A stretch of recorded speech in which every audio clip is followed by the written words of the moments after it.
بسم اللہ الرحمن الرحیم۔ سوال ہے کہ صوم داؤدی کسے کہتے ہیں اور یہ کیا ہے؟ جواب ہے تاریخی روایات اور فقہی جزئیات کی روشنی میں۔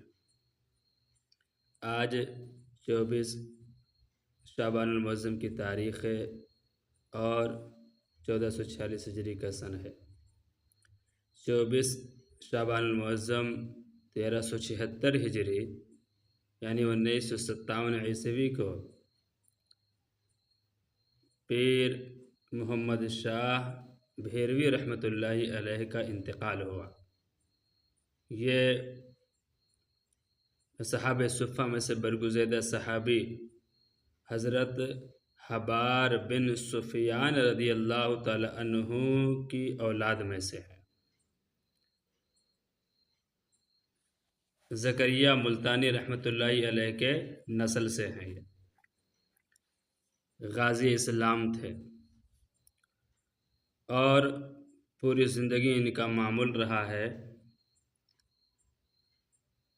کہ دریا کے کنارے جہلم کے پاس جا کر کے رات میں چلے جاتے تھے عشاء کی نماز پڑھ کر کے، اور صبح صادق تک نوافل کی پابندی کرتے تھے۔ دریا جہلم کے کنارے بڑے عبادت گزار تھے، تو دن کے عبادت گزار تھے اور رات کے عبادت گزار تھے، دن کے جو ہے یہ مجاہد اور غازی تھے۔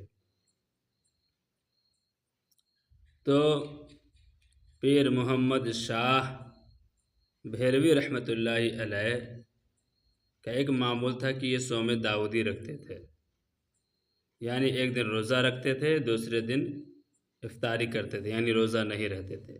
ایک دن چھوڑ کر کے، ایک دن غیب کر کے دوسرے دن روزہ کا اہتمام کرتے تھے۔ اسی کو صوم داؤدی کہا جاتا ہے۔ اور صوم داؤدی وہ ہے کہ حضور رسول پاک صلی اللہ علیہ وسلم کا فرمان ہے کہ تمام روزوں میں سب سے بہتر افضل روزہ صوم داؤدی ہے۔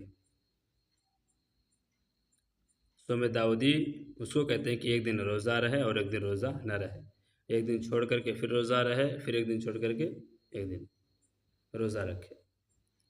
تو صوم داؤدی جو ہے افضل روزہ ہے اور بزرگوں کا معمول رہا، بالخصوص حضرت عبداللہ بن عمر رضی اللہ تعالیٰ عنہما کا یہ محبوب مشغلہ رہا ہے صوم داؤدی کا۔ تو اللہ رب العزت ہمیں اور آپ کو جو ہے ایسے عبادت و ریاضت کی توفیق عطا فرمائے اور مسائل شرعیہ فرعیہ کو سمجھنے کی بھی توفیق رفیق عطا فرمائے۔